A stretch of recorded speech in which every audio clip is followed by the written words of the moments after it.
began life as a single cell. With time, that single cell grows bigger and divides into different types of cells that make up our bodies. But even as we become adults, our cells don't just stop growing and dividing. Every single day, our body replaces 330 billion cells. That means in just 80 days, all of the cells that are in your body right now will be replaced by entirely new cells. So you'll basically be an entirely new human. Dr. Rita Levi-Montalcini, an Italian Jewish neuroscientist, played an important role in figuring out how cells know when and where to grow.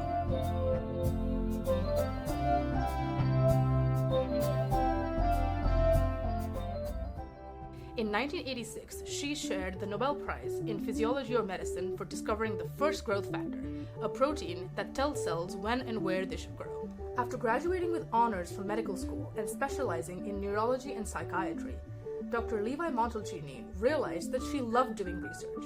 To follow this passion, she began studying the development of the nervous system at the University of Turin in Italy. But her research came to an unfortunate halt. The 1940s were a politically troubling time for Italy.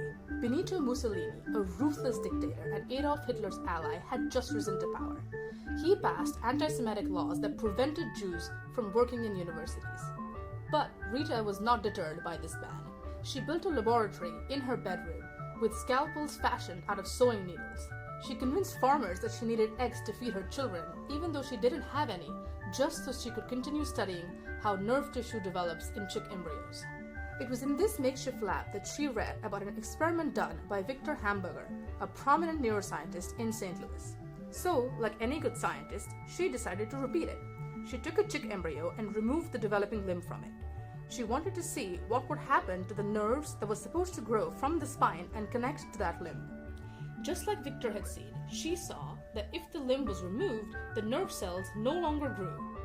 She believed that this was because some kind of molecule that she called a growth factor was present in that limb.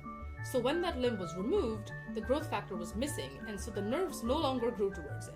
When Victor got wind of the research Rita was doing, he invited her to come work with him at Washington University in St. Louis. At WashU, Victor and Rita decided to study cancer cells because cancer is a form of rapid abnormal cell growth. They took mouse cancer cells and put them inside a 3-day-old chick embryo. What they saw was fascinating. In the presence of the cancer cells, nerves now grew from the chick spinal column towards the cancer cells. They figured that the cancer cells must contain the growth factor that tells nerve cells that they should grow. To figure out what this growth factor really was, Dr. Levi-Montalcini collaborated with Dr. Stanley Cohen. He had a really cool technique.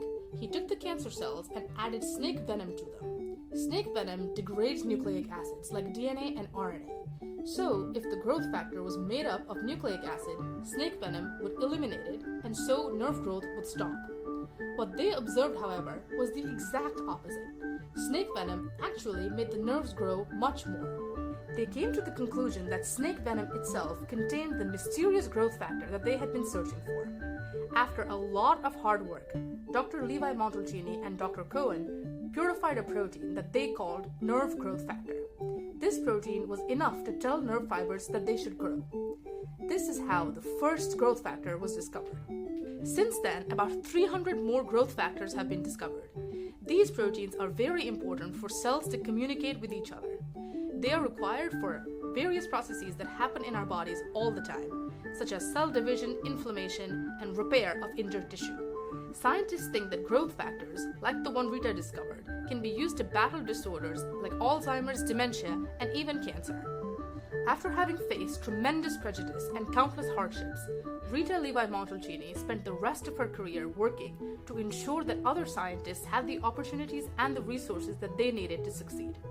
She was the president of the Italian Multiple Sclerosis Association, a member of the Pontifical Academy of Sciences, and even served on the Italian Senate. She was so beloved that her 100th birthday was celebrated with a big party in Rome City Hall.